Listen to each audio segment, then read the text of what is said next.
लोग भूखे मर रहे हैं, इंडस्ट्रियों में काम नहीं है। हम तो देते नहीं। पहले दो इलेक्शन हुए, दोनों बार बीजेपी की थी, एमएलए की भी और एमपी की भी, लेकिन अब की बार नहीं देते। सेंटर में भी बीजेपी थी, हरियाणा में भी बीजेपी, लेकिन कोई प्रोग्रेस हरियाणा स्टेट में हुई नहीं। मंदिर कोई खाने को नहीं देता, तो मंदिर ने सिर में मार लो, हॉस्पिटल खुलवाओ ना यार तुम। ये हरियाणा तो अभी जो आज की दिन पोजीशन है ना 50 है, ये नहीं कह सकते जैसे पहले बीजेपी 10 की 10 सीट ले गई थी वो ले जाएगी।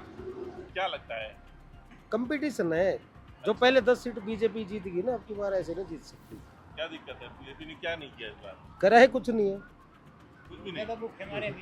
करा है कुछ नहीं। हरियाणा में लोग क्यों नाराज हैं? लोगों ने फैमिली आईडी कर दी। फैमिली आईडी में इतने दुखी हैं। क्या चीज हुआ ये? एक फैमिली आईडी हरियाणा में, पूरा हरियाणा स्टेट में पहला स्टेट है जिसमें फैमिली आईडी लागू करी है। हाँ। फैमिली आईडी में ऐसा कर दिया सिस्टम, जो गरीब आदमी है वो 1,80,000 इनकम फिक्स कर रखी है, उससे नीचे जो आदमी है वो गरीबी रेखा में लिए जाएंगे। अच्छा। उसमें क्या है, ऑफिसर अपना पैसे खाते हैं। जिनकी 5 लाख इनकम है वो तो 1,80,000 से नीचे है, और जो 1 लाख इनकम है वो बेचारा उससे फैमिली आईडी से बाहर है, उसको राशन भी नहीं मिल रहा। ये मुख्यमंत्री बदलने से भी कोई फायदा नहीं मिला। मुख्यमंत्री बदल गया, अब 6 महीने में क्या कर लेगा। लोग फैक्ट्री इंडस्ट्री है, पानीपत इंडस्ट्री है, इतना बढ़िया है, लोग भूखे मर रहे हैं, इंडस्ट्रियों में काम नहीं है। बेसिकली लोग खट्टर से नाराज हैं। खट्टर से नाराज हैं यार, अब तो बीजेपी से नाराज है। बीजेपी से नाराज हैं। तो आप लोग सरकार बदलने के मूड में हैं। हम तो देते नहीं। पहले दो इलेक्शन हुए, दोनों बार बीजेपी की थी, एमएलए की भी और एमपी की भी, लेकिन अब की बार नहीं देते। अच्छा, किसान भी नाराज है सुनने में आ रहा है। किसान क्या, सब गरीब तबका किसान, ये तो एक ही चीज़ है। जो गांव की पब्लिक है उसमें किसान हो मजदूर हो, वो एक ही चीज़ है। अच्छा। अब क्या है, काम मिलेगा, इंडस्ट्री पानीपत इंडस्ट्री है, अब है। अगर यहाँ लोगों को काम मिलेगा, कोई ये भाई दुकानदार है, यहाँ इंडस्ट्री में वर्कर काम करेंगे तो जब दुकान चलेगी। जब काम ही नहीं रहेगा तो क्या है, इंडस्ट्री खाली पड़ी है सारी। क्यों इंडस्ट्री नहीं लाएगी इस बार सरकार? इंडस्ट्री में क्या है, एक तो इसमें दिल्ली उसमें ले दिया, कोई बॉयलर नहीं चला सकते, जनरेटर नहीं, डीजल वाला जनरेटर अलाउड नहीं है पॉल्यूशन की वजह से। एनसीआर में ले रखा है पानीपत, अब पानीपत में तो इसलिए इंडस्ट्री बंद हो रही है। अच्छा, तो पानीपत से कहाँ जा रहे हैं बिजनेसमैन, जितने बड़े बड़े कारोबारी बंद कर रहे हैं, अब यहाँ यूपी की तरफ जाने लगे। लेकिन प्रदूषण का इलाज तो कुछ न कुछ होना ही चाहिए। नहीं, इलाज होना चाहिए, लेकिन एक लिमिट वो होनी चाहिए ना।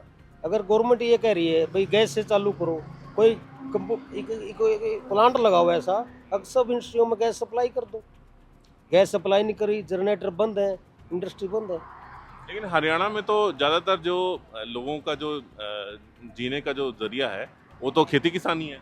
खेती है, खेती के बाद क्या है, खेती में भी पूरा साल तो काम नहीं चलता, लोग खेती में काम करते हैं, उसके बाद इंडस्ट्री भी बहुत डिपेंड है।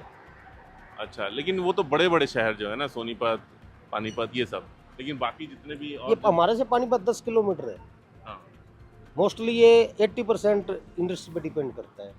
सरकार से क्या उम्मीदें थी जो नहीं हुई? क्या करना चाहिए था सरकार को काम करवाना चाहिए, गांव में कोई काम नहीं है। प्रॉपर्टी आईडी निगम में उनमें लागू कर दी, ऑफिसर 5,000 रुपये लेगा, प्रॉपर्टी आईडी ठीक करेगा। फैमिली आईडी चेंज करवानी है, 2,500 रुपये उसके लेते हैं जब ठीक होती है। तो बेसिकली अगर मान लेते मोदी सरकार को बदलने की आप सोचते हैं, तो अगला कौन, मतलब किसको सोचते हैं कि आप देश का प्रधानमंत्री की बनना चाहिए? प्रधानमंत्री की लेवल की तो बात आती है, हम अपने पहले स्टेट पे ही बात करते हैं। मतलब स्टेट पे हमारा कोई सुधार नहीं है। बीजेपी तो सेंटर में भी बीजेपी थी, हरियाणा में भी बीजेपी, लेकिन कोई प्रोग्रेस हरियाणा स्टेट में हुई नहीं। क्या क्या उम्मीद कर रहे हैं, क्या क्या होना चाहिए था? देखो, काम होना चाहिए, मेन तो आज के दिन सब आदमियों के लिए काम है। अगर काम होगा तो सब कुछ है। कोई इंडस्ट्री में काम करता है, कोई खेत में काम करता है। किसानों को 70 बार लाठीचार्ज हुए, कई 70 काम हुए, किसानों को भी काम होगा तो जब चलेगा ना काम।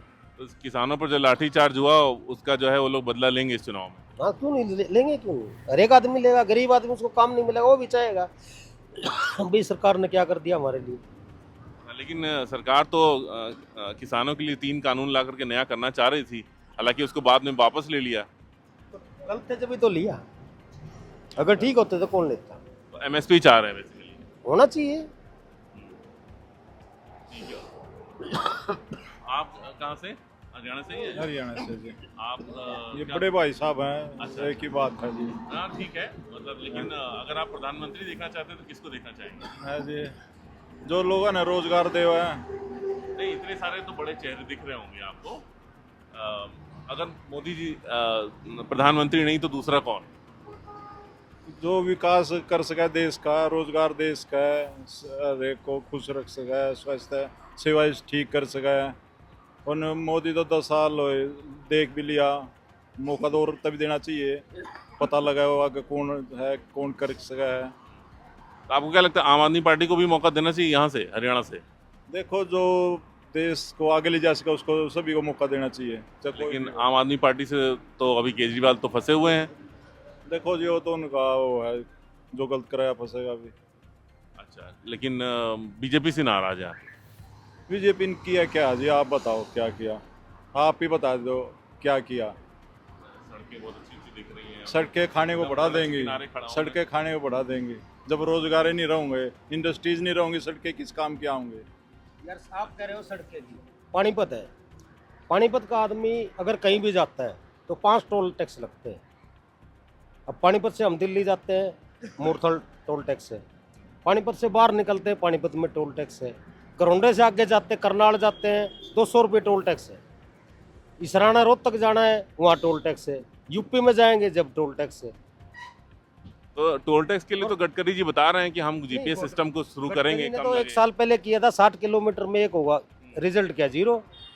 हाँ, लेकिन बोले कि लाएंगे नहीं, उसको। लाएंगे कब? 1.5 साल पहले गडकरी ने एडवर्टाइजमेंट की थी भाई 60 किलोमीटर में 1 होगा, लेकिन क्या हुआ 1.5 साल में? नहीं हुआ। पानीपत में 5 टोल टैक्स है, आप पानीपत के चारों तरफ जाओगे।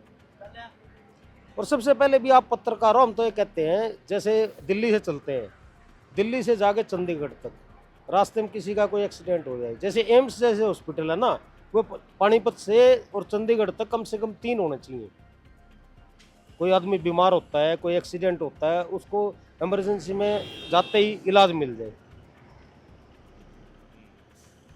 बस ये तो पहले सिर्फ चंडीगढ़ में है, यहाँ नहीं। चंडीगढ़ है, रोहतक के पीछे फैसिलिटी दिल्ली है, रास्ते में कोई होटल नहीं है। यहाँ किसी आदमी का एक्सीडेंट हो जाए उसको दिल्ली ले जाओ, वहां तक जब तक मर जाएगा। ये तो एक ठा लेते हैं मुद्दा, मंदिर मंदिर, तो मंदिर ने सिर में मार लो। अरे हॉस्पिटल खुलवाओ ना यार, तुम लोगों को, गरीब आदमियों को हर एक का वो फैसिलिटी मिले, उसकी तरफ कोई ध्यान नहीं देता। अच्छा, मंदिर से, राम मंदिर खुलने से ज्यादा कोई आपको फर्क नहीं पड़ता? चुनाव में कोई फर्क नहीं पड़ता? मंदिर कोई खाने को नहीं देता। बेरोजगारी, आज के दिन बेरोजगारी, पहले रेलवे में ना, अब तो हमने फार्म भरने छोड़ दिए। पहले रेलवे में हर साल कम से कम 2 या 3 लाख बच्चे ज्वाइन करते थे। जब से भी बीजेपी आई है, उन्होंने 4 ग्रुप बी की 1.5 लाख वैकेंसी काटी है, वो भी आज तक पूरी नहीं हुई। और हरियाणा तो बेरोजगारी में नंबर 1 पे हो गया।